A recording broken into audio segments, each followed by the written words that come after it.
ओम शांति। आज हम 17 अगस्त 2023 की बाबा की साकार मुरली सुनेंगे। बाबा कहते हैं, मीठे बच्चे, तुम्हें मुख से कुछ भी बोलना नहीं है। सच्चे दिल से एक बाप को निरंतर याद करना है। सच्चे दिल पर ही साहेब राजी हैं। प्रश्न, सबसे अच्छा मैनर्स चरित्र कौन सा है? किस देवताई मैनर्स को तुम्हें धारण करना है? उत्तर, सदा हर्षित रहना बहुत अच्छा मैनर है। देवताएं सदा हर्षित रहते हैं, खिलखिलाकर हंसते नहीं। आवाज से हंसना भी एक विकार है। तुम बच्चों को याद की गुप्त खुशी रहनी चाहिए। फैमिलियरिटी का संस्कार भी बहुत नुकसानकारक है। सर्विस की सफलता के लिए अनासक्त वृत्ति चाहिए। नाम रूप की बदबू जरा भी न हो। बुद्धि बहुत स्वच्छ चाहिए। इसी धारणा से जब सर्विस करते, दूसरों को आप समान बनाते, तो चेहरा हर्षित रहता है। गीत, न वह हमसे जुदा होंगे। ओम शांति। बच्चे जानते हैं, सो भी नंबरवार पुरुषार्थ अनुसार, क्योंकि कहा जाता है सच्ची दिल पर साहेब राजी। दिल भी आत्मा में है ना, तो सच्चे साहेब को याद करो तो सुख मिलेगा। याद माना अंदर में बाप को याद करना। जब साहेब को, जब का अर्थ यह नहीं कि मुख से कुछ बोलते रहो, नहीं, याद करते रहो तो बहुत सुख मिलेगा। औरों को भी आप समान बनाना है। किसको समझाना भी बड़ा सहज है। जैसे सच्ची पतिव्रता स्त्री सिवाय पति के और किसको भी लव नहीं करती है, वैसे ही आत्मा को उस पारलौकिक बेहद के बाप को सच्ची दिल से याद करना है। जैसे आशिक मासूक का प्यार होता है, वह नाम रूप पर मरते हैं, बेकार की कोई बात नहीं रहती। आशिक मासूक को, मासूक आशिक को याद करते हैं बस, और कहाँ बुद्धि नहीं जाती। भल धंधाधोरी भी करते हैं, परंतु दिल एक के साथ रहती है, वह पवित्र याद होती है। शरीर और बुद्धि अपवित्र नहीं रहती। उसका भी गायन है, परंतु ऐसे बहुत होते हैं। इस ज्ञान में भी सच्चे आशिक बहुत थोड़े हैं। माया ऐसी है जो नाक से पकड़ लेती है। दृष्टांत दिया हुआ है अंगद का। रावण ने कहा, देखें यह हिलता है व नहीं। जो तीखे तीखे महारथी हैं, उनको ही माया पछाड़ती है। जैसे चूहा काटता है, फूंक ऐसी देता है जो पता भी नहीं पड़ता है। ऐसे माया भी बड़ी जबरदस्त है। जो कोई बेकायदे चलन चलते हैं, तो अंदर से ही बुद्धि को गुप्त ताला लगा देती है। इसमें समझने की बड़ी बुद्धि चाहिए। बाबा को याद करने का बड़ा अभ्यास चाहिए। बाप में पूरा पूरा लव चाहिए। तुमको सर्विस करनी है अनासक्त होकर। भल कोई कितना अच्छा बच्चा है, परंतु ऐसे नहीं कि उनके नाम रूप में फंस पड़ना है। इससे बड़ा नुकसान कर देते हैं। बाप कहते हैं, अपने को अशरीरी आत्मा समझकर मुझे याद करो। अपने को स्वच्छ रखो। तुम शिव बाबा के बनते हो, वह तुमको स्वच्छ बनाते हैं। विकारों को निकाल देना है। तुम्हारा नाम ही है शिव शक्तियाँ। तुमको सर्वशक्तिमान से शक्ति मिलती है, तो अच्छी तरह उनसे योग लगाना पड़े। बाप कहते हैं, निरंतर याद करना मासी का घर नहीं है। भोजन करते समय कितनी कोशिश करते हैं, फिर भी भूल जाते हैं। बहुत कोशिश करते हैं सारा समय बाप की याद में खाएं, क्योंकि वह हमारा बहुत प्यारा है। क्यों ना हम उनको याद कर खाएं, तो साथ में रहेगा। फिर भी घड़ी घड़ी याद भूल जाती है। भक्ति मार्ग में भी बुद्धि और तरफ भटकती रहती है। यह तो है ज्ञान की बात। इन बातों को बच्चे भी पूरा नहीं समझते हैं। कई बच्चे अजून रेगड़ी पहनते, छोटे बच्चे की तरह घुटनों के बल चलते रहते हैं। अगर निरंतर योग लग जाए तो समझा जाए कि अब कर्मातीत अवस्था आ रही है, परंतु याद ठहरती नहीं है। बड़ी युद्ध चलती है। बाबा देखते हैं बहुतों का बुद्धि योग भटकता है, अशरीरी बनने में मेहनत लगती है। बहुत थोड़े हैं जो सच बोलते हैं, कहने में लज्जा आती है।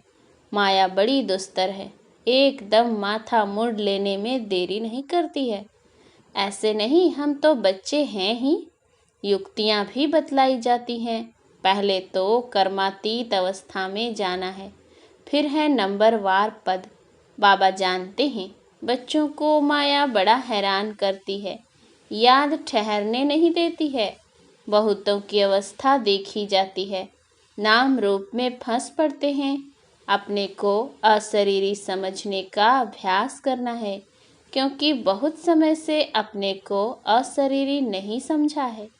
सतयुग में यह ज्ञान पूरा रहता है कि मैं आत्मा हूँ, मुझे यह पुराना शरीर छोड़ नया लेना है। साक्षात्कार भी हो जाता है, परोक्ष चाहे अपरोक्ष। समझते हैं अभी शरीर की आयु पूरी आकर हुई है। जैसे कोई मरने पर होता है तो कहते हैं हमको ऐसा लगता है कि अब मरूंगा, रह नहीं सकूंगा। वहाँ फिर समझते हैं अब शरीर बड़ा हो गया है, इसको अब छोड़ना है। अपने टाइम पर खुशी से छोड़ देते हैं। आत्मा का ज्ञान पूरा है, बाप का ज्ञान बिल्कुल नहीं है। ड्रामा में है नहीं, वहाँ बाप को क्यों याद करें, दरकार ही नहीं। यहाँ तो दुख में मनुष्य याद करते हैं और तुमको फिर अपने को आत्मा समझ बाप से योग लगाना है। यह शरीर तो पुराना है, इससे तो बिल्कुल नफरत आनी चाहिए। भल कितना भी खूबसूरत, सुहाना, सुंदर शरीर हो, लेकिन लामुजीब तो सब काले हैं, क्योंकि आत्मा काली है। यह बुद्धि से समझने की बात है। शरीर कोई सबके काले तो नहीं होते हैं, यह तो हवा पानी पर होता है। जहाँ ठंड जास्ती होती है वहाँ सफ़ेद मनुष्य होते हैं। तो बाप समझाते हैं बुद्धि का योग एक से लगाना है। जैसे लव मैरिज करते हैं ना, यह भी तुम्हारी आत्मा की लव मैरिज है। फिर इस देह के साथ भी लव नहीं रहता है। अपनी देह से ही लव नहीं तो फिर औरों की देह से क्या लव रखना है। दुनिया में तो काले और गोरे शक्ल पर भी चलता है। कोई कोई बिगर देखे सगाई कर लेते हैं, फिर जब शक्ल देखते हैं तो कहते हैं हमको ऐसी काली नहीं चाहिए। फिर झगड़ा हो जाता है, हम पैसे को क्या करें, हमें तो सुंदर चाहिए। अब तुम जानते हो हम आत्मा हैं, इस पुराने शरीर से मोह नहीं रखना है। यह तो बेकारी संबंध है ना, दुनियावी बातों से अपनी बात न्यारी है। अभी तुम्हारी काली आत्मा की सगाई हुई है गोरे मुसाफिर से। जानते हो इस दुनिया में सब की आत्मा काली ही काली है। गोरे से संबंध जोड़ आत्मा को गोरा बनाना है। एक मुसाफिर सैकड़ों हजारों को हसीन बनाते हैं, काली आत्मा को गोरा बनाना है। इसमें बड़ा अच्छा योग चाहिए। काला रह जाने से एक तो सजा खानी पड़ेगी और पद भी भ्रष्ट हो जाएगा।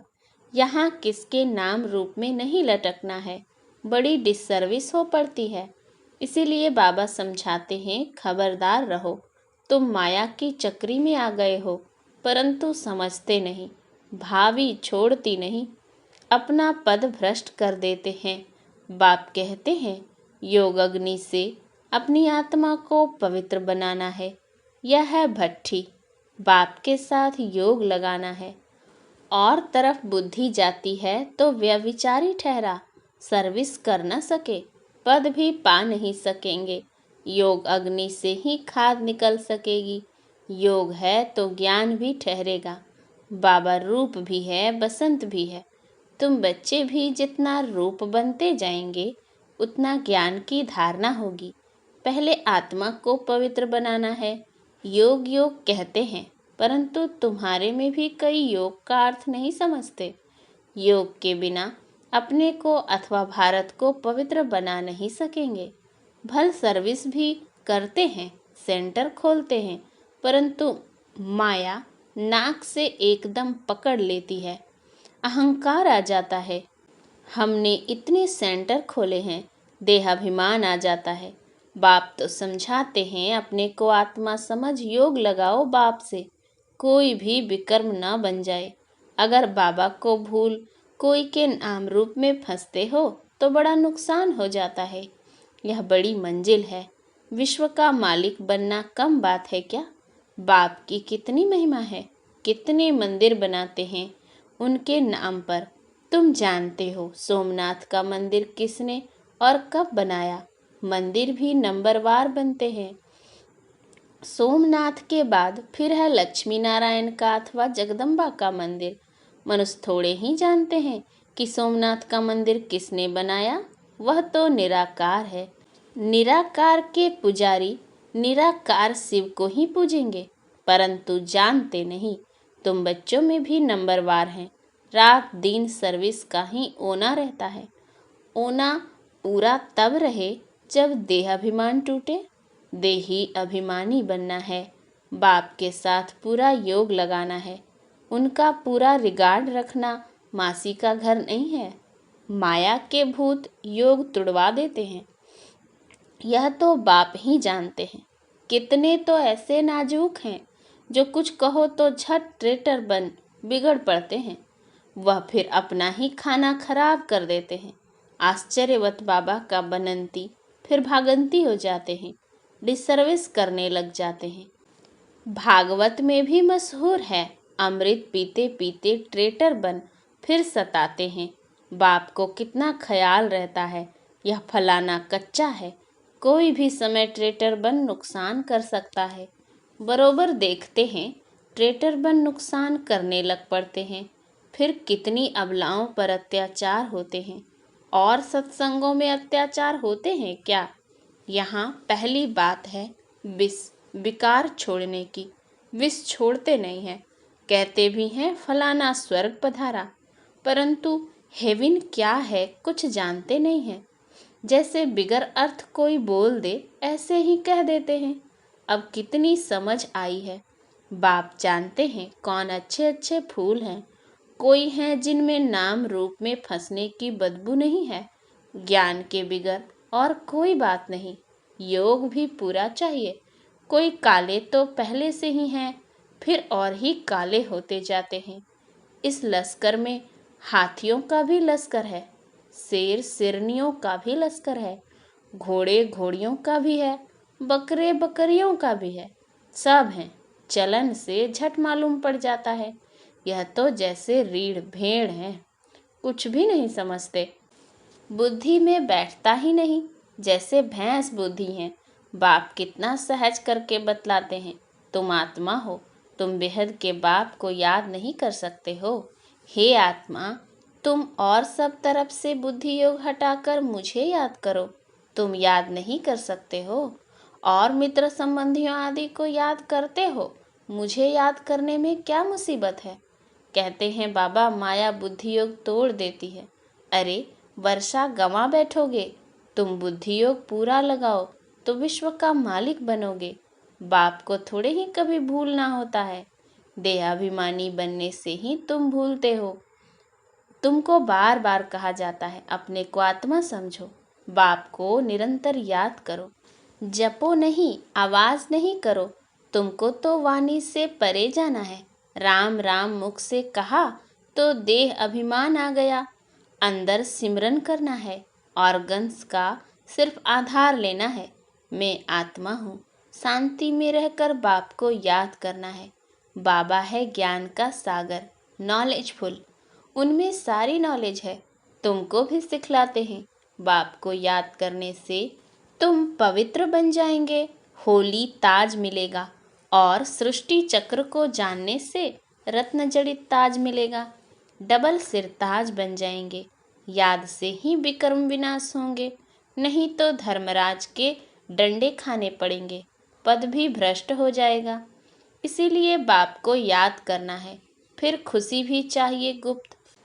आवाज से हंसना नहीं है। लक्ष्मी नारायण को हर्षित मुख कहा जाता है। हर्षित मुख रहना और हंसना अलग अलग बात है। हर्षित मुख रहने से वह गुप्त खुशी रहती है। आवाज़ से हंसना बुरी बात है, हर्षित रहना सबसे अच्छा है। खिलखिलाकर हंसना, आवाज़ से हंसना भी एक विकार है, वह भी नहीं रहना चाहिए। खुशी चेहरे पर आनी चाहिए। वह आएगी तब जब आप सामान बनाएंगे। सर्विस और सर्विस, सर्विस मिली और यह भागा, दूसरी कोई बात नहीं। तुम बच्चे सर्विस करते हो, कांटों को कली बनाते हो। बाबा बच्चों को अच्छी अच्छी पॉइंट्स बतलाते हैं। यह निश्चय रखना है कि बाबा ही सुनाते हैं। यह भी कहते हैं मेरी महिमा नहीं करना, महिमा सारी शिव बाबा की है। उनको याद करने से ही पूरा विकर्मा जीत बनेंगे। बहुत सहज बात है, याद करना है और चक्र फिराना है। स्वदर्शन चक्रधारी पूरे अंत में बनते हैं नंबरवार। अच्छा, मीठे मीठे सिकिलधे बच्चों प्रति माता पिता बाप दादा का याद प्यार और गुड मॉर्निंग। रूहानी बाप की रूहानी बच्चों को नमस्ते। हम रूहानी बच्चों की रूहानी बाप दादा को याद प्यार गुड मॉर्निंग और नमस्ते नमस्ते नमस्ते। धारणा के लिए मुख्य सार। पहला, बाप को साथ रखने की युक्ति रचनी है। भोजन पर याद में रहना है। अशरीरी बनने का अभ्यास करना है। अपनी पुरानी देह से भी लव नहीं रखना है। दूसरा, बाप का पूरा रिगार्ड रखना है। अहंकार में नहीं आना है। नाम रूप की बीमारी से सदा दूर रहना है। ज्ञान योग में मस्त रहना है। वरदान, सब कुछ बाप हवाले कर संगम युगी बादशाही का अनुभव करने वाले अविनाशी राज तिलक अधिकारी भव। आजकल की बादशाही या तो धन दान करने से मिलती है या वोटों से मिलती है, लेकिन आप बच्चों को स्वयं बाप ने राज तिलक दे दिया। बेपरवाह बादशाह, यह कितनी अच्छी स्थिति है। जब सब कुछ बाप के हवाले कर दिया तो परवाह किसको होगी? बाप को। लेकिन ऐसे नहीं कि थोड़ा थोड़ा कहीं अपनी अथॉरिटी को या मनमत को छिपा कर रखा हो। अगर श्रीमत पर हैं तो बाप हवाले हैं। ऐसे सच्चे दिल से सब कुछ बाप हवाले करने वाले डबल लाइट अविनाशी राज तिलक के अधिकारी बनते हैं। स्लोगन, एक एक वाक्य महावाक्य हो, कोई भी बोल व्यर्थ ना जाए, तब कहेंगे मास्टर सतगुरु। अच्छा, ओम शांति।